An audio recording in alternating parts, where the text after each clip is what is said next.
Picture this. It's Monday morning and the leadership team has just announced another new priority. Everyone around the conference table nods. No one argues. No one asks a difficult question, and the meeting ends. As people walk back to their offices, the real conversation begins.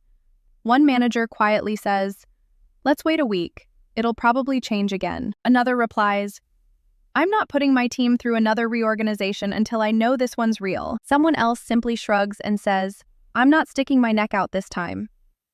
By Friday, everyone is busy. Projects are moving, meetings are happening, but something has changed. People are holding back, not because they don't care, not because they aren't capable, but because experience has taught them to be cautious. That's what the absence of trust looks like. And here's the part that surprises many leaders. Most of them genuinely care about their people.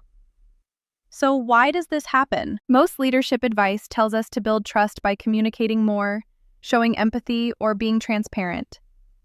Those are all worthwhile leadership practices, but they don't explain why two leaders can communicate the same message, care about their people just as deeply, and still produce very different levels of trust within their teams.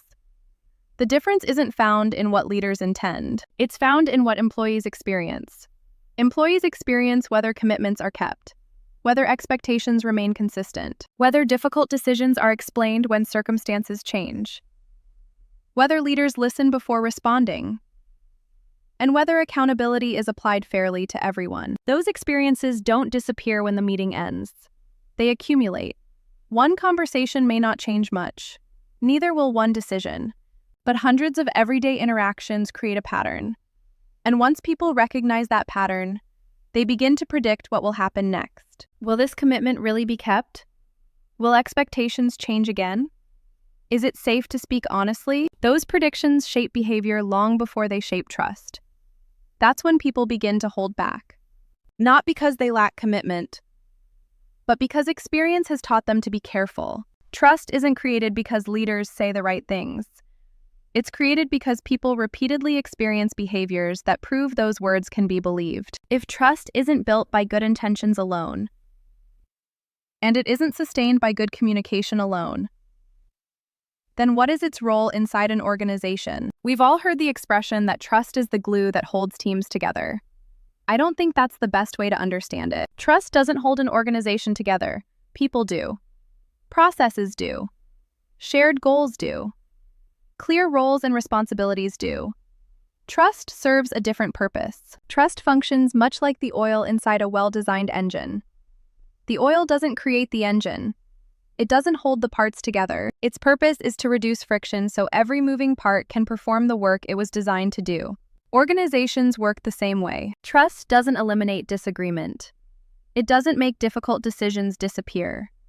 And it doesn't make the work easier. What it does is reduce the behavioral friction that so often gets in the way of people doing their best work together. When trust is present, people share information sooner. They ask difficult questions without fear. They address problems before they become crises. They coordinate their efforts instead of protecting their own territory. The work itself doesn't become easier, but it becomes smoother. Decisions move faster.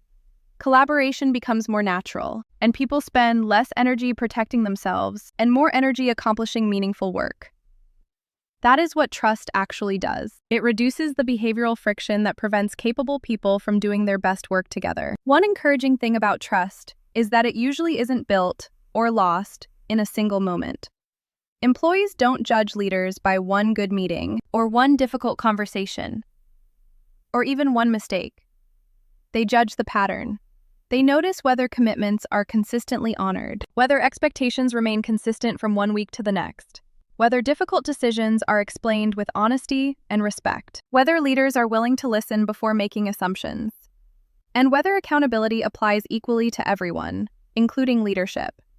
Those behaviors become evidence. Over time, employees begin to say to themselves, "This leader does what they say. I know what to expect. It's safe to raise a concern. We'll work through problems together." That's how trust grows. Not because leaders are perfect, but because their behavior is consistently dependable. Every leader leaves a behavioral footprint. Whether we realize it or not, our teams are constantly learning what they can expect from us. They learn whether we'll follow through, whether we'll explain difficult decisions, whether we'll listen before responding, whether we'll admit when we've made a mistake, and whether we'll hold ourselves to the same standards we expect from everyone else. Those experiences become expectations. Those expectations become trust. Or caution. So if you're wondering how to build team trust, don't begin by asking, "Do my employees trust me?"